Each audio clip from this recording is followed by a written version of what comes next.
Hi, welcome back to Games Overboard, the only board game videocast that smells of rich mahogany. I'm TJ.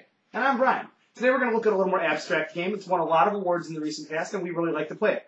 It's called Blokus. It's put out by a company called Educational Insights. It's for 2 to 4 players, and it's recommended for ages 5 and over. Let's see what's in the box, Steve. All right. In the box are translucent plastic tiles in 4 different colors, because the game's for up to 4 players, and they're arranged in every geometrical, is that a word? Geometric combination that you can have for 1 to 5 squares. In order to show the game, we've actually arranged a game that's already started that we're going to show you here. In order to start the game, the first piece you're going to want to play, or have to play according to the rules, is in the corner of the board. After that, you can branch out anywhere else on the board you like.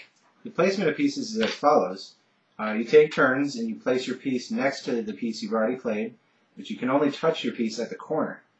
You can put it next to any of the pieces you've already put down, but it still can only touch at the corners of your own pieces. When you get into the middle of the board and you start interacting with the other players, you can touch their pieces on the sides, but you still can only touch yours in the corners. If you decide to touch other people's places, just keep it between the two of you. That's a good advice. That is good advice. The game ends when nobody can no longer put any pieces on the board. When that happens, you're out of the game. And you're going to receive negative points for every piece you did not end up using. So if you have a line of 5, you're going to get 5 negative points. It's going to be a negative point for each cube within that piece. So you're going to want to use the biggest pieces at the beginning of the game and save the smaller ones for later, so if you get stuck with them, you're not going to get a lot of negative points. If you manage to use every single piece of your color during the game, you're going to get a bonus positive 15 points. And there's also an option of getting 5 bonus points if you use all your pieces, and the last piece you use is a single square piece, because it's the hardest one to not have to use in an emergency situation during the game. You can pretty much fit it anywhere. That's what she said. Moving on. Really like this game. It's a very good abstract game. It looks really good when it's on the board. You can teach it really easily. It only takes like 5 seconds to teach, but you can learn new strategies forever. I do like the strategy aspects of it because there's no one winning strategy. You can play defensively or you can play offensively. And Brian's going to show you a good defensive move right here.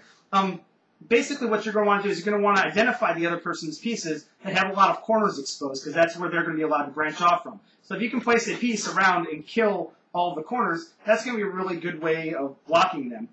You're going to want to take up as much board space as possible. Don't just stay in your own little corner, because the further you get out there, the more possibilities you have for using pieces. And what I don't like about it is that there's no theme, really. It's very abstract. If you're looking for something medieval or orcish or something like that, you're not going to find it in here. But it is a very good game. It's a great game. This is actually a game you can pick up at most big box retailers. You can get it at Walmart, Target, things like that. And there are a couple other versions of this game. One's called Blokus Trigon, which uses the same style, but it's all triangle pieces made out of little triangles. And there's also a travel version that's made for 2 players.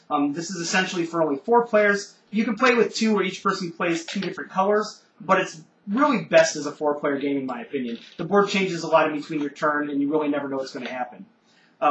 Go pick it up. If you need more information or strategies or other videos about it, BoardGameGeek.com, as always, is your great online resource for games. You can check out our videos on YouTube.com/GamesOverboard. I'm Brian. Okay, kids, let's go home. We are home, TJ. That was fast.